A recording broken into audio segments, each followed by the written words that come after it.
पुरुषार्थ करेंगे, प्रयत्नशील बने रहेंगे, तभी अपने लक्ष्य को प्राप्त कर पाएंगे। आज स्वरवेद भी है, आज सदगुरु की शक्ति, सदगुरु की धारा भी है, सशरीर सदगुरु विराजमान हैं। यह कितना बड़ा भाग्य का विषय है। जरा गंभीरता से हम सब विचार करें। जब भी साधना में बैठें, आंखों को बंद करें और इस पर अपना विवेक लगाएं, थोड़ा बहुत जानने का प्रयास करें कि सदगुरु की ज्ञान धारा क्या है, सदगुरु का आकर्षण क्या है, जो हमारी चेतना को सहज रूप में ऊर्ध्व की ओर खींचने लगती है। हम प्रकृति के सिद्धि विभूतियों में फंसने के लिए नहीं आए। सिद्धि विभूतियों का आकर्षण अर्धाकर्षण है, मान सम्मान का आकर्षण अर्धाकर्षण है, अनेक प्रकार की प्रतिष्ठाएं, वैभव, संसार के संसाधनों के सुख, विषय के सुख, दृष्टि के सुख, कर्ण के सुख, इंद्रियों के सुख, सबके सब अर्धाकर्षण हैं। लेकिन वह कौन सी शक्ति है जो अर्धाकर्षण से भी परे की वह शक्ति है, जो हमारी चेतना को सहज रूप में ऊर्ध्व कर रही है। हमारी चेतना न चाहते हुए भी सहज रूप में ऊर्ध्व की ओर खींची चली जा रही है। वह कौन सी शक्ति हमें खींच रही है? हमारी चेतना कैसे ऊर्ध्वमुख हो जा रही है? जैसे जैसे पवित्र हम होते चले जाएंगे, हमारी इंद्रियां शुद्ध होती चली जाएंगी, हमारे अंतःकरण पवित्र होंगे, वह शक्ति, वह आकर्षण अपनी ओर आत्मा की चेतना को आकर्षित करेगी ही। ये भारतीय परंपरा में हम सब बाह्य रूप से अनुभव भी करते होंगे। कोई बालिका शरीर में आ गई, बाल्यकाल से उसने किशोरावस्था को प्राप्त कर लिया और किशोरावस्था प्राप्त करने के बाद उसने युवावस्था को प्राप्त कर लिया। परिपक्वता उनकी इंद्रियों में आ गई, उनके शरीर के जो अंग उपांग हैं वे भी परिपक्व हो गए, इस योग्य हो गए कि अब संसार सिंचन के लिए उनको माध्यम बनाया जा सकता है। ऐसी आत्मा को पुनः लाने में सहयोग लिया जा सकता है, जो आत्मा शरीर को धारण करके साधन भजन करके ईश्वर की भक्ति आराधना करके संसार के अनुभवों को प्राप्त करके पारिवारिक, सामाजिक और आध्यात्मिक दायित्वों का निर्वहन करके अपने उस लोक को चले जाए जिस लोक से उसका पुनः इस संसार में आना हुआ है। संसार के दुखों से वह ऊपर उठ जाए, इसी के लिए संसार सिंचन की क्रिया सदैव होती रहती है। संसार सिंचन की क्रिया का मुख्य उद्देश्य है कि ऐसे मानव शरीर को प्राप्त करे जीव, जिससे पुनः ईश्वर की प्राप्ति करके वह इस संसार के महादुखों से ऊपर उठ जाए। बहुत कष्ट है, बहुत दुख है, अपार कष्ट है, अपार पीड़ा है।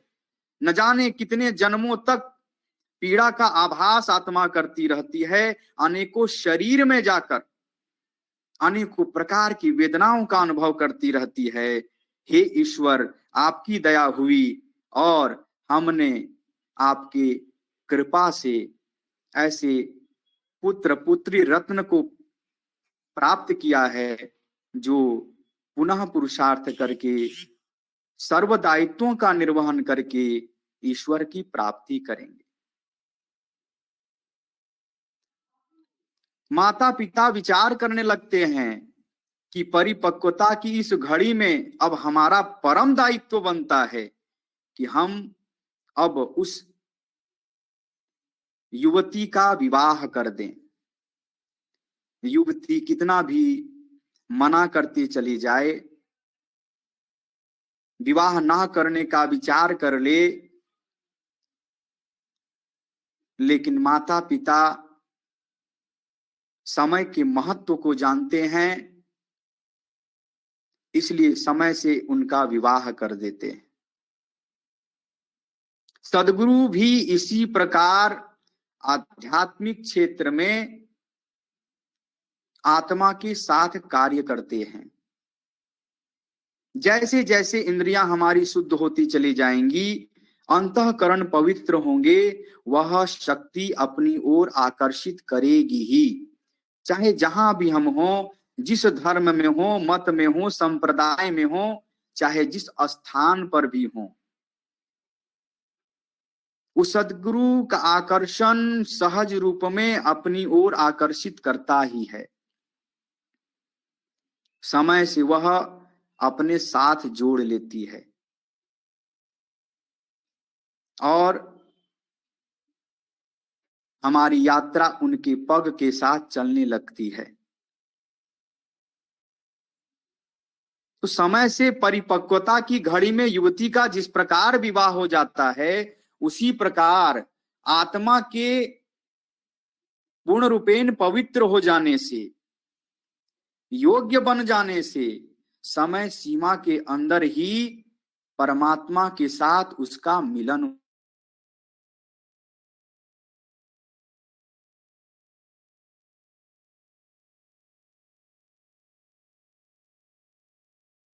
होता है। और मिलन कौन कराते हैं? वही पिता रूपी सद्गुरु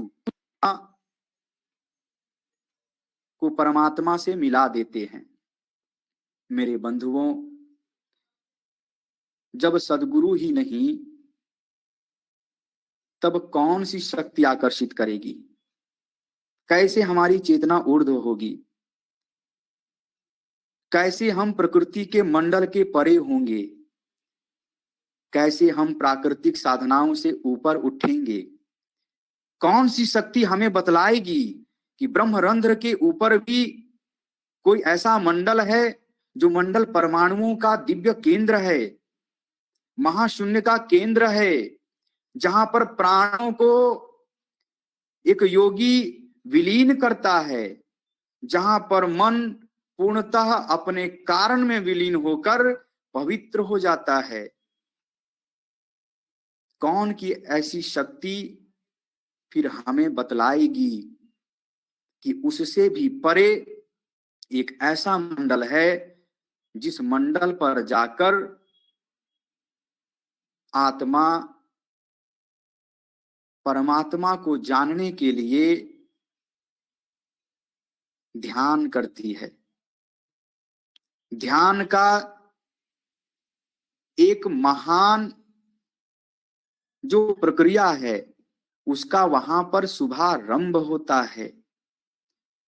जिस ध्यान को करने के लिए हमने इस शरीर को प्राप्त किया, उस ध्यान का शुभारंभ परमाणु के मंडल से भी ऊपर के मंडल में प्रारंभ होता है। वह विशुद्ध ध्यान है, वह जो सत्य ध्यान है, जिस ध्यान को करने के लिए हम सद्गुरु के शरण में आए हैं। बहुतक चढ़ी चढ़ी के फिर आवे, अब बिरला जन ठहराना जी। जहां पर बिरले ठहरते हैं, जहां पर बिरले ही अपनी चेतना को स्थिर करके सदा सदा के लिए संसार के दुखों से अलग हो जाते हैं, वही स्थान है एकादश मंडल का स्थान। वही जो है सार शब्द की भूमि है, वही विहंगम योग की पराकाष्ठा है, जहां से विशुद्ध ध्यान का शुभारंभ होता है। जब उस दिव्य परम तेजस्वी सूर्य का हम अनुभव कर लेते हैं, जब वह सूर्य की रश्मियां हमें आभासित कराने लगती हैं, तभी तो हम ध्यान करते हैं। और कुछ महीनों के ध्यान से उनके सारे दिव्य गुणों से हम ओतप्रोत होकर संसार के दुखों से अलग हो जाते हैं, संसार के कर्मों से भी अलग हो जाते हैं। कर्म करते हुए फिर कर्मों के प्रभाव में हम कभी नहीं पड़ते, संसार के कर्तव्यों का पालन करते हुए संसार के बंधनों में हम कभी नहीं बंधते, ना तो सोने की जंजीर में और ना ही लोहे की जंजीर में। ज्ञान विवेक के साथ हमारी चेतना संसार के कर्तव्यों में भी आती है, लेकिन कभी हमारी चेतना, कभी हमारी सुरति विधुर नहीं होती, सदा सुहागिन रहती है। प्रतिव्रत का इस प्रकार पालन करती है जैसे मानो उसने जान लिया पति क्या है और पति के संग रहने का महत्व क्या है। धीरे धीरे हमारे जीवन में वह आनंद की उपलब्धि हो जाती है जिसमें संसार के विषय के जो आनंद हैं, प्रकृति के जो आनंद हैं, वे सब तुच्छ लगने लगते हैं, सब झूठे लगने लगते हैं।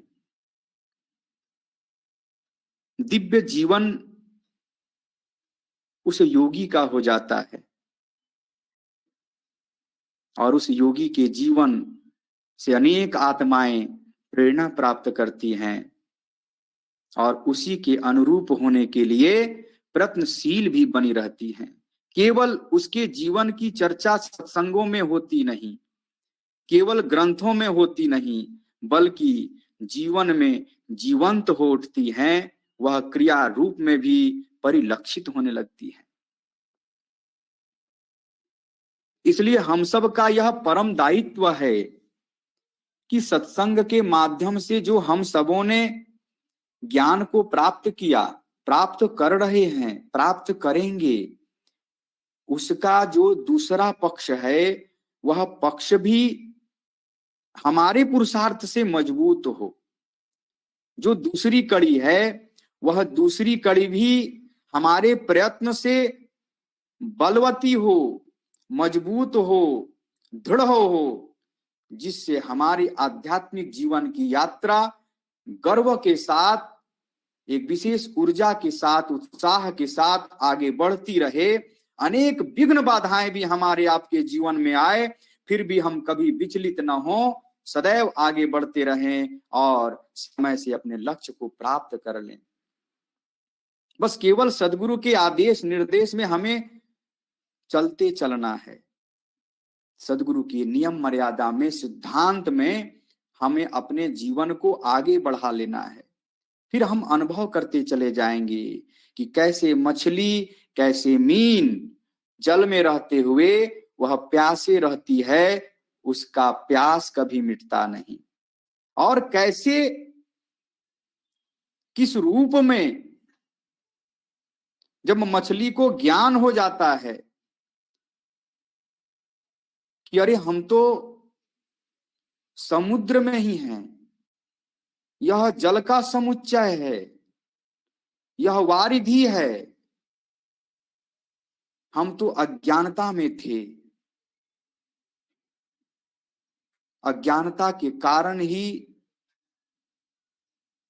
हम इसे समझ नहीं पाए।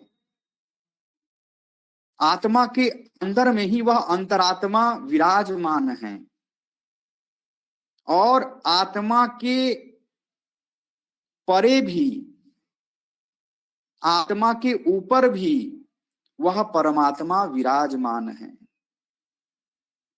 शीशा है, लेकिन जो सूर्य का प्रकाश है, जो सूर्य की रश्मियां हैं, वो व्यापक रूप में है, आर पार हैं शीशे के भी, शीशे के अंदर भी है, शीशे के बाहर भी है, लेकिन शीशे को यह ज्ञान नहीं। वह अंदर भी उस प्रकाश को देख सकता है और बाहर भी अनुभव कर सकता है। मेरे बंधुओं, परमाणु के अंदर भी वह परमात्मा है। दो परमाणुओं के बीच में भी जो चिदाकाश है वह भी परमात्मा अपने दिव्य शक्ति आभा से आभायमान है। बस हमें अनुभव करने की आवश्यकता है। हमें अपने अंदर के प्यास को बुझाने की आवश्यकता है। बार बार सत्संग के सुनने से, बार बार ध्यान के करने से, बार बार सद्गुरु की सेवा में लगे रहने से, बार बार अपनी चेतना को सद्गुरु के नियम मर्यादाओं में स्थिर किए रखने से हमें उस दिव्य आकर्षण में बंधने का अवसर प्राप्त होगा। बस समय सीमा के अंदर हमें पुरुषार्थ को कर लेना है। प्रतिस्पर्धा के क्षेत्र में 18 से 28 वर्ष के युवक युवतियां समय के महत्व को जिस प्रकार जानकर अपने लक्ष्य को प्राप्त करते हैं, उसी प्रकार ब्रह्म विद्या के साधक, ब्रह्म विद्या के योगी सद्गुरु के ज्ञान के धारा के महत्व को जानकर पुरुषार्थ करते हैं और फिर समय से पूर्णता की प्राप्ति करके अपने जीवन को धन्य कर लेते हैं। यह बहुत बड़ा सौभाग्य है कि हम सब ऐसी सत्ता के साथ जुड़े हुए हैं, जो सत्ता सहज रूप में अपनी चुंबकत्व शक्ति से हमारी चेतना को ऊर्ध्वमुख कर रही है। अर्ध की धाराएं अनेकों संसार में बह रही हैं, अनेकों जन्मों में बही हैं, और यदि हमने समय सीमा के महत्व को नहीं जाना तो यह बहती ही रहेंगी। अर्ध की धारा में दुखों का समुद्र है, जहां पर डूबकर आत्मा अपार कष्ट का अनुभव करती है। और इससे परे हम अनुभव करें जो ऊर्ध्वधार है, उसमें परम आनंद है, परम सुख है। संसार के अनेकानेक सुख व्यक्ति के अंदर एक समय सीमा के लिए क्षण सुख का आभास कराते हैं, लेकिन फिर परिवर्तित हो जाते हैं। लेकिन एक योगी, एक साधक जब अपनी चेतना को अंतर्मुख करने लगता है, धीरे धीरे अंतर्मुख करके जब अपनी चेतना को प्रकृति के मंडल से ऊपर ले जाता है, तो उस दिव्य आकर्षण में वो ऐसे आनंद को प्राप्त करता है जो क्षण में परिवर्तित नहीं होता। वह एक समान वाला सुख है, एक रस रहने वाला सुख है। विचार कीजिए गंभीरता से कि हमने मिष्ठान को ग्रहण किया, कुछ समय के लिए, कुछ पल के लिए जिह्वा ने आनंद को प्राप्त किया, इंद्रियों ने उस सुख को प्राप्त किया, लेकिन वह सुख, वह आनंद फिर परिवर्तित हो गया। हमारी इंद्रियां पुनः उस सुख को प्राप्त करने के लिए सक्रिय हो गई, इच्छाएं बलवती होने लगी, जिह्वा पुनः इच्छा व्यक्त करने लगा।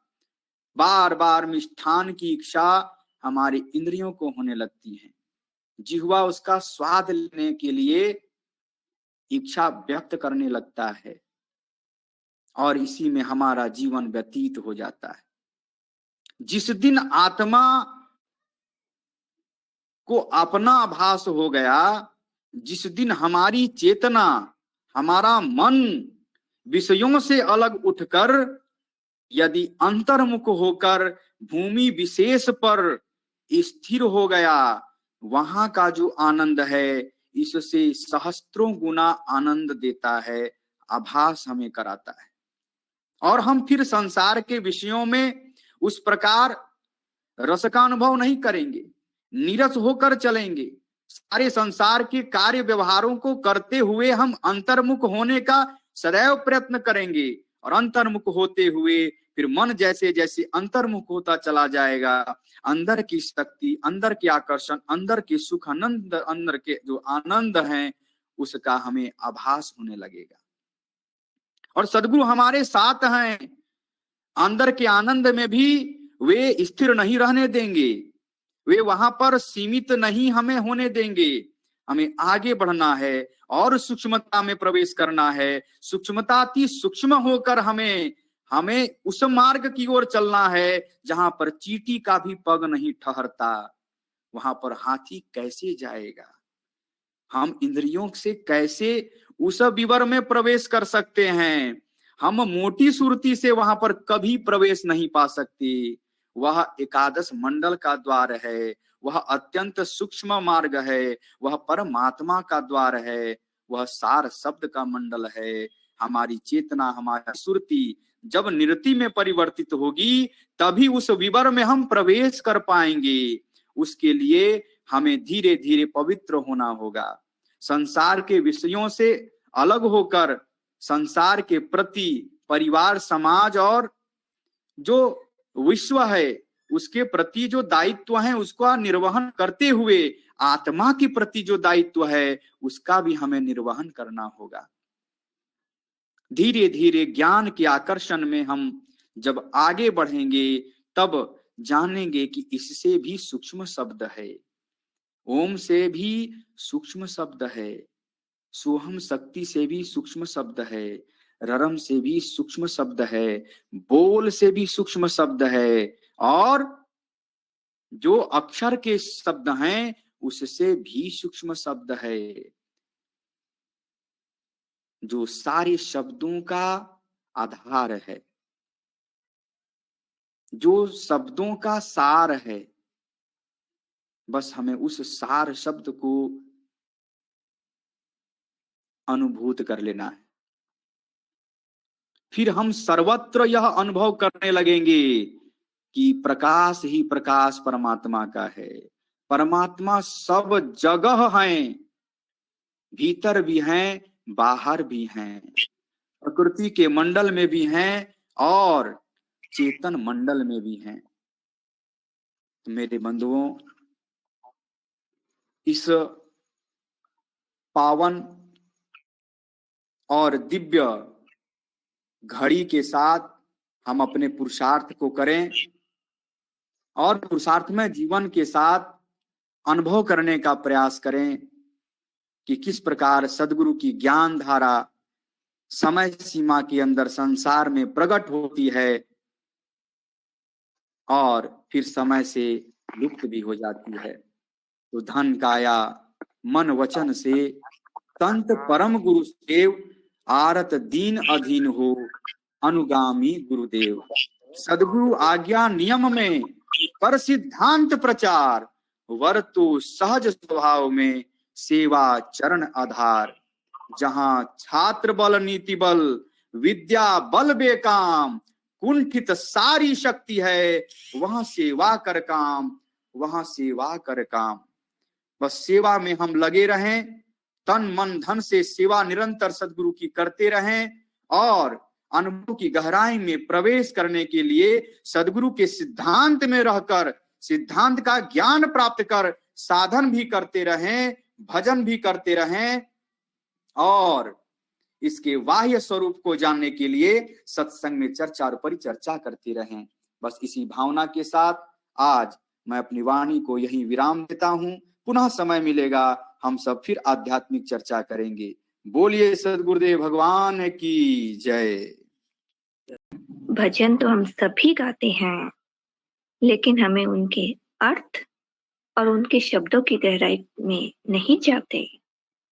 भजन के अर्थ को समझना कैसे चाहिए उनके बारे में बताया, सद्गुरु के सिद्धांतों को बताया और कैसे हम अर्थ से ऊर्ध्व की ओर जाना है। आध्यात्मिकता की ओर चलना कठिन है, लेकिन असंभव नहीं है। इन सब के बारे में आपने बहुत ही सरल शब्दों में हम लोगों को समझाया।